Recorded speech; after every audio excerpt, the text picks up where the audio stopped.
श्री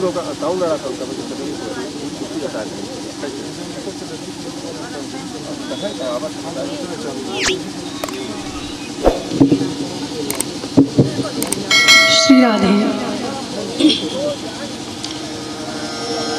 अब सभी केवल भागवत जी की ओर ध्यान देंगे। एक बार फिर से सभी प्रेम से बोलेंगे राधे राधे। क्या बात है।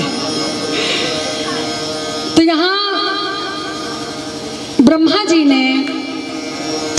जी के क्रोध से भगवान शंकर का जन्म हुआ। भगवान शंकर को ब्रह्मा जी ने कहा कि सृष्टि करिए, तो भगवान शिव ने सृष्टि करना प्रारंभ किया। लेकिन कैसी सृष्टि कर रहे हैं? भूत प्रेत पिशाचनी डाकनी आदि आदि बनाने लग गए। जैसे ब्रह्मा जी ने देखा तो कहा कि बस करो, ऐसी सृष्टि नहीं चाहिए, जाकर आप भजन करिए। तो भगवान रुद्र जाकर कैलाश पर्वत पर श्री रामचंद्र जी का भजन करने लग गए।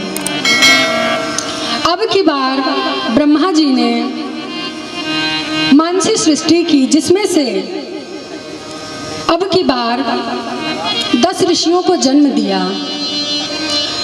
मरीचि, अत्रि, अंगिरा, पुलस्त, पुलह, कृतु, भृगु, दक्ष, नारद एवं वशिष्ठ। इन 10 ऋषियों को जन्म दिया। इसके बाद अपनी वाणी से सुंदर श्री सरस्वती महारानी का प्राकट्य किया।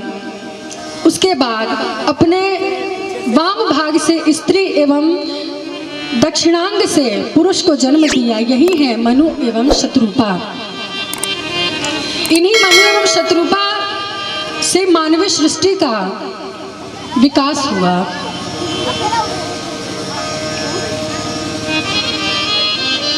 इसीलिए हम सभी मनुपुत्र कहे जाते हैं और इसीलिए हम मानव कहे जाते हैं।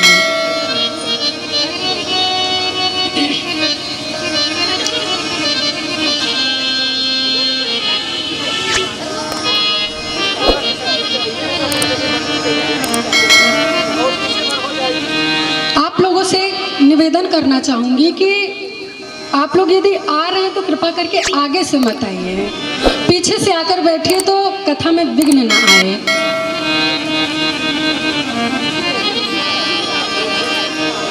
एक बार सभी प्रेम से बोलेंगे राधे राधे।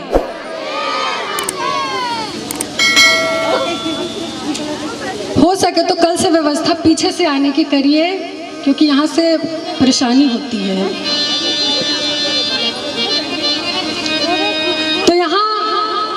ब्रह्मा जी ने वाम भाग से स्त्री एवं दक्षिण भाग से पुरुष का जन्म दिया, जो मनु एवं शत्रुपा हुए, और इन्हीं के द्वारा मानवीय सृष्टि का विकास हुआ। आगे चलकर इन्हीं मनु एवं शत्रुपा ने सृष्टि का विकास करना चाहा, लेकिन आकर देखा तो क्या देखा कि यहाँ पृथ्वी ही नहीं है। पृथ्वी को हिरण्याक्ष जो राक्षस था वह पृथ्वी को ले जाकर रसातल में रख दिया। महाराज मनु एवं शत्रुपा ने हाथ जोड़कर प्रभु से विनती की कि प्रभु, हम सृष्टि का विकास कैसे करें, पृथ्वी तो है ही नहीं। तो भगवान नारायण ने आज वराह का रूप धारण किया।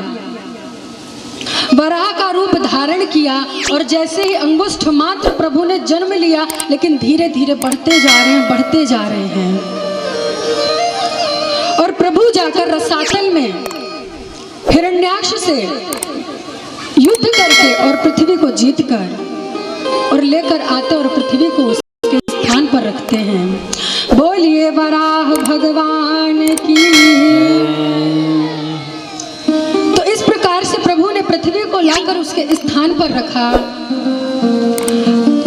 अब यहाँ मनु एवं शत्रुपा के द्वारा मानवों का विकास होता है। महाराज मनु एवं शत्रुपा की 3 कन्याएं होती हैं, आकुति, देवहूति और प्रसूति, एवं 2 पुत्र होते हैं, उत्तानपाद एवं प्रियव्रत। सर्वप्रथम अब यहाँ मैत्रेयी जी से कि ये हिरण्याक्ष कौन है, ये कहाँ से आया।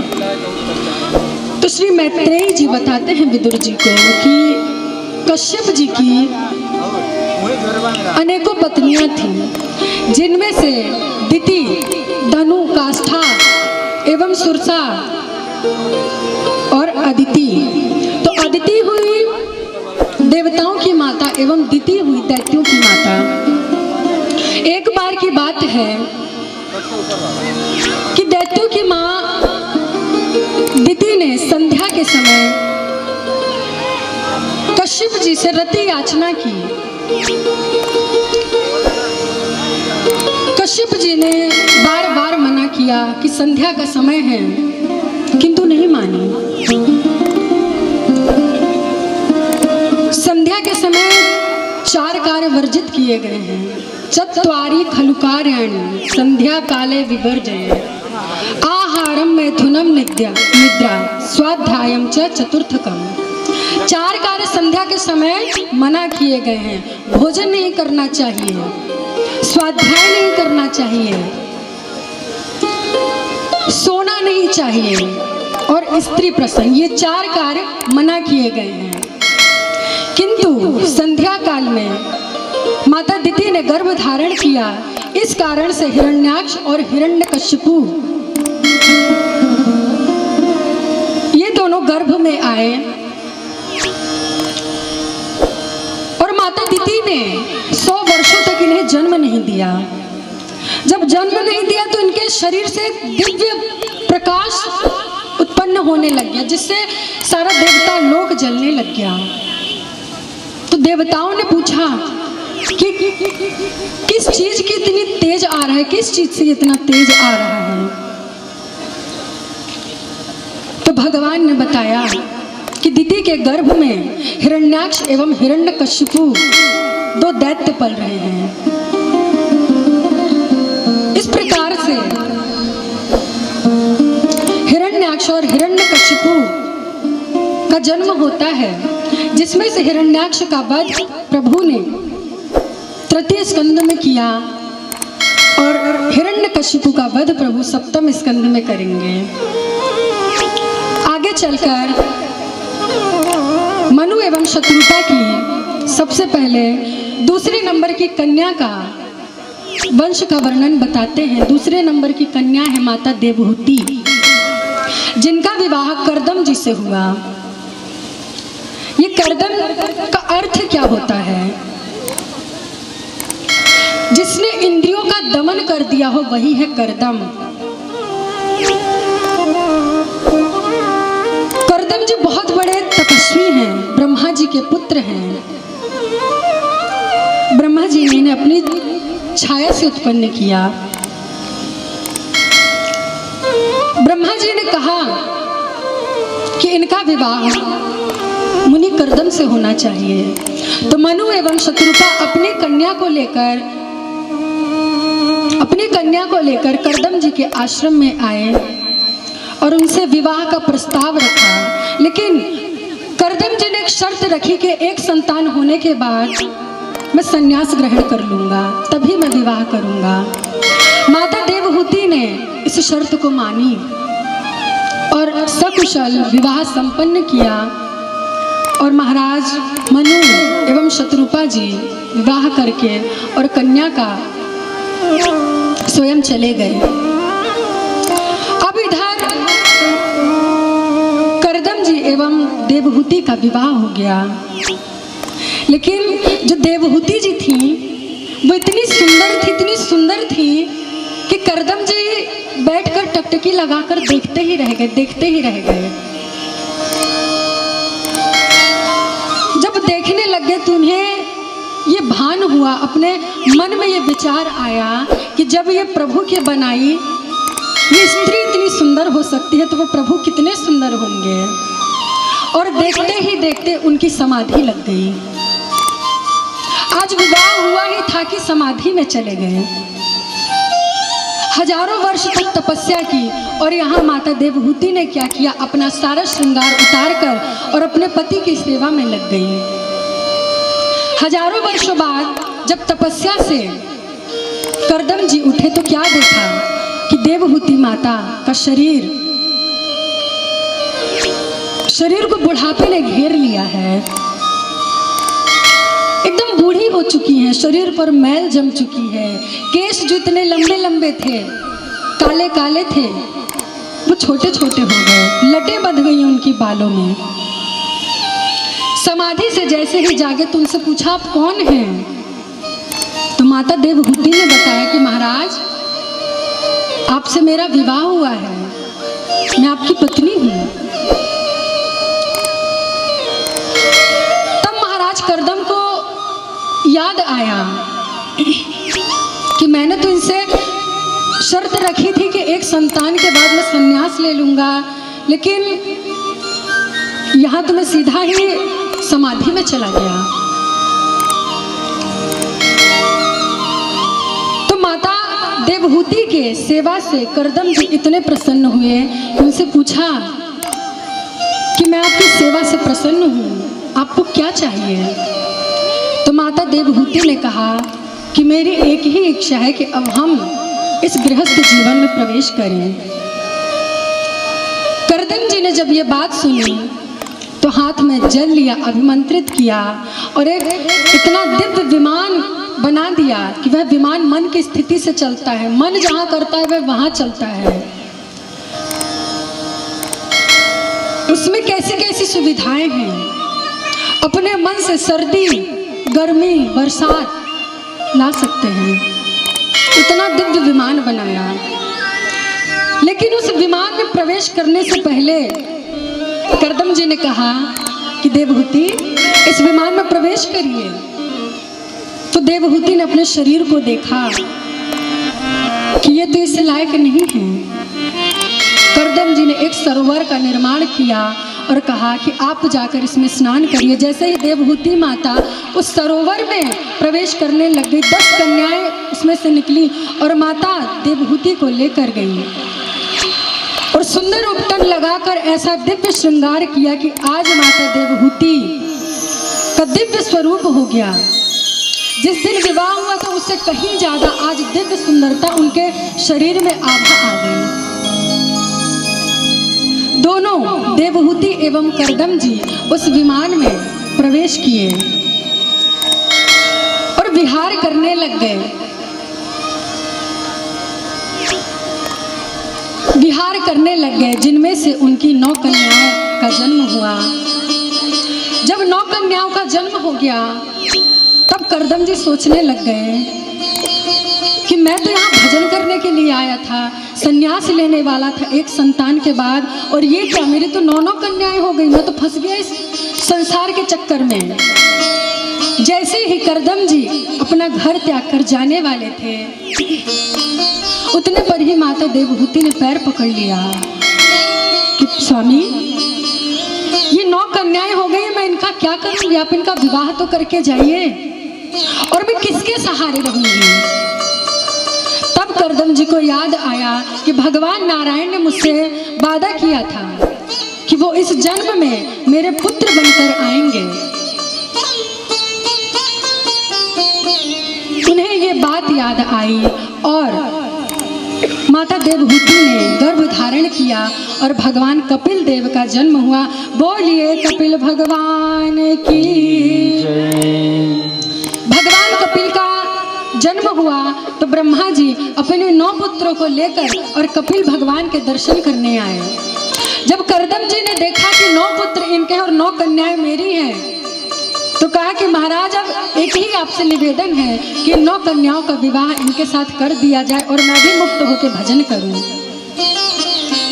तो करदम जी की 9 कन्याएं और ब्रह्मा जी के 9 पुत्रों के साथ विवाह हुआ, जिनमें से कला नाम की कन्या का विवाह मरीचि के साथ हुआ, अनुसुईया का विवाह अत्रि के साथ हुआ, अरुंधति का विवाह वशिष्ठ जी के साथ हुआ, ख्याति का भृगु के साथ एवं शांति का अथर्वण के साथ, क्रिया का कृतु के साथ, हविर्भू का पुलस्त्य के साथ, श्रद्धा का अंगिरा के साथ और गति का पुलह के साथ इन 9 कन्याओं का विवाह 9 ऋषियों के साथ किया।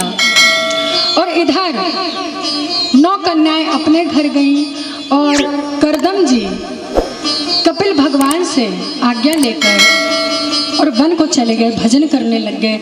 इधर अब घर में बचे माता देवहूति एवं कपिल भगवान। माता देवहूति हाथ जोड़कर प्रणाम करती हैं, पूजन करती हैं कि मैं जानती हूं आप साक्षात भगवान नारायण का अवतार हैं, तो आपसे ये प्रश्न करना चाहती हूं कि मैंने जीवन में शायद जितने विषय भोग किए हैं शायद उतना न किसी ने किया है और न कोई करेगा, लेकिन तब भी ना जाने ये मन भरता ही नहीं। तो इसके लिए मैं क्या करूं, ऐसा कैसे प्रभु को प्राप्त करूं, कैसे इस संसार के बंधनों को मैं तोड़ूं। बड़ा सुंदर माता देवहूति प्रश्न करती है कपिल भगवान से, निर्विण्णा नितराम भूमन नसद इंद्र तर्षणा, अर्थात कितना भी इन इंद्रियों से हम कितना भी भोग कर ले लेकिन ये भरती ही नहीं है, कभी पूर्ण ही नहीं होती है, कितना भी करते जाओ। तो इन सब से बचने के लिए मैं क्या करूं? तो यहाँ कपिल भगवान कहते हैं कि माँ, इन सब का कारण केवल एक मन है। जब तक मन नहीं भरेगा, जब तक हम मन को प्रभु के चरणों में नहीं लगाएंगे, मन पर हम नियंत्रण नहीं रखेंगे, तब तक ये मन कभी भरने वाला ही नहीं है। क्यों? क्योंकि मन के ही द्वारा हमें सब कुछ प्राप्त होता है। घर में बैठे हुए हैं, मन ने कहा कि चलिए भागवत सुनकर आते हैं, तो आ गए और उसी क्षण मन कह दे कि अरे कौन जाए, 3 घंटे बैठना पड़ेगा, इससे अच्छा घर में पड़े रहो। तो हम मन की सुनते हैं कि मन के हारे हार है और मन के जीते जीत, और मन ही मिलावत राम से और मन ही करत अजीत, कि मन ही है केवल जो प्रभु से भी मिलाता है और इस संसार से मिलाता है। कि मन यदि चाहे तो हम प्रभु के हो सकते हैं और मन ने चाह लिया तो संसार के हो जाएंगे। कल मैंने बताया था कि मोक्ष की चाबी एक ही है, वो है ये मानव शरीर। तो इस ताले को हम इधर घुमाएंगे तो खुल जाएगा, इधर घुमाएंगे तो बंद हो जाएगा। तो माँ, केवल एक यही शरीर है जिससे हम मोक्ष प्राप्त कर सकते हैं, लेकिन कब? जब मन पर नियंत्रण होगा। तो माता देवहूति ने पूछा कि मन पर कैसे नियंत्रण किया जाए। तो हाँ, योग के कुछ नियम बताए, सांख्य योग बताए, योग के 8 अंग बताए, जिनमें से यम नियम, आसन, प्राणायाम, प्रत्याहार, ये 8 अंग बताए गए हैं। इस प्रकार से प्रभु भगवान कपिल देव बड़ी सुंदर अपनी माता को ये शिक्षा देते हैं। फिर माता ने पूछा कि आखिर ये सब प्राप्त कैसे हो? हम अपने मन पर भी कंट्रोल कर लेंगे, लेकिन बिना किसी संत के, बिना किसी गुरु के हमें कभी प्रभु प्राप्त नहीं हो सकते। जब तक संतों के चरणों में अवगाहन नहीं करेंगे, जब तक गुरु के चरण कमलों में हम नहीं जाएंगे, तब तक प्रभु की प्राप्ति बहुत मुश्किल है। कल ही आपने सुना था देवर्षि नारद जी ने तपस्या तो किया, लेकिन गुरु नहीं थे उनके पास। तो क्या हुआ? प्रभु ने थोड़ी सी झलक दिखाई और गायब हो गए।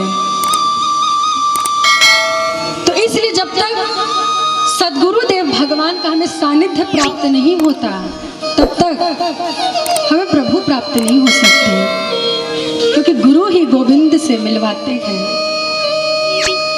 तो यहाँ कपिल देव जी बताते हैं कि माँ, जब तक संतों के चरणों में नहीं जाएंगी, तब तक प्रभु प्राप्त नहीं होंगे।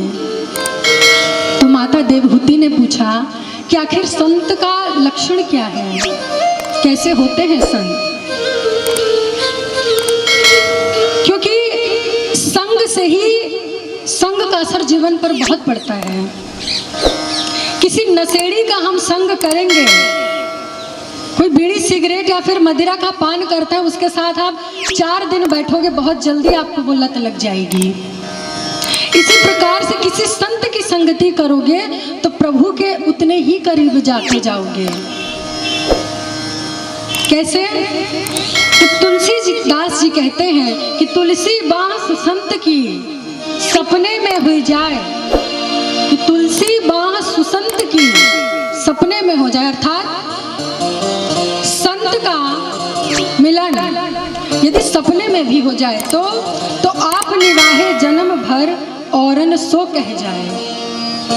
और तुलसी बाह कुसंत की, तुलसी बाह कुसंत की पकड़ो 100 बार पकड़ो कुसंत की बाहें, लेकिन भेड़ पूछ भादो नदी हो गए उतरो पार। कि किसी कुसंगी की बाह पकड़ोगे, अब भेड़ की पूछ पकड़कर कौन पार गया है नदी के? कोई नहीं गया। इसलिए संत के चरणों को पकड़ना चाहिए। तो लेकिन संत होते कैसे हैं? तो यहाँ पर भगवान कपिल ने बड़ा सुंदर संत के लक्षण बताए गए हैं कि तितिक्षवः कारुणिकः सुहृदा सर्वदेहिना न जात शत्रवः शान्तः साधवः साधुभूषणः। तितिक्षवः कारुणिकः, जिसके मन में किसी चीज की चाह ना हो। कारुणिका अर्थात जिसके हृदय में सबके प्रति करुणा हो। सुहृदा सर्वदेहिना, सभी के लिए वह भला चाहता हो, सभी के लिए। एक बार की बात है, एक संत किसी नदी में स्नान कर रहे थे। स्नान किया और जैसे ही चुल्लू में जल लिया कि सूर्य देवता को अर्घ देंगे, उतने में ही उस जल में उनके हाथों में एक बिच्छू आ गया। बिच्छू आ गया उनके हाथ में और उन्होंने ले लिया। सोचा कि यदि इसको पानी में छोड़ता हूं तो ये मर जाएगी। और जब हाथ में लिया तो वह बिच्छू डंक मारने लग गई। तो डंक मारी तो एक बार छूट गया, दूसरी बार फिर उठाया कि ये तो मर जाएगी, फिर दोबारा ले, दोबारा डंक मारी। ऐसे ना जाने कितने बार डंक मारी, लेकिन संत ने क्यों नहीं छोड़ा? जब ये बिच्छू का कार्य क्या है, उसकी प्रकृति क्या है? डंक मारना, कि उसका यही कार्य है कि वो डंक मारेगी। जब वो अपनी प्रकृति नहीं छोड़ रही है तो हम तो संत हैं, हम तो मनुष्य हैं, हम क्यों अपने अंदर के दया भाव को हम क्यों दूर करें? जब वह अपना कार्य नहीं छोड़ रही तो हम ही क्यों छोड़ें? तो बिच्छू से इतना प्यारी सीख लिया। तो ऐसे होते हैं संत, सर्वदेही नाम, सदा सबका भला सोचते हैं। और अजात शत्रुवः, संतों का कोई शत्रु नहीं होता, ना कोई मित्र होता, सबके लिए एक समान हो। सर्वदेही नाम और शांता साधव भूषणः। देखिए, संत कोई पहनावे से नहीं होता। हम सभी को यह लगता है कि शायद वही संत होगा जो भगवा वस्त्र पहन ले, बड़ी बड़ी दाढ़ी मूछे रख ले और हाथ में माला झोली ले ले, लंबा सा तिलक लगा ले, वही संत है। नहीं, ये संत का रूप नहीं है। जरूरी नहीं कि संत केवल इसी रूप में मिले, कभी कभी पैंट शर्ट में भी संत मिल जाते हैं। यहाँ पर कहीं पर बताया गया है क्या कि संत कैसे होते हैं? ये नहीं बताया गया कि संत के आभूषण कैसे होते हैं, केवल संत के लक्षण बताए हैं कि संत ऐसे होने चाहिए। तो संत के ये लक्षण है। तो माता, संतों के साथ लगिए और संतों के चरणों की धूलियों में अवगाहन करिए। एक बार हम सब भी अपने मन को उन संतों के चरणों में लेकर चलते हैं।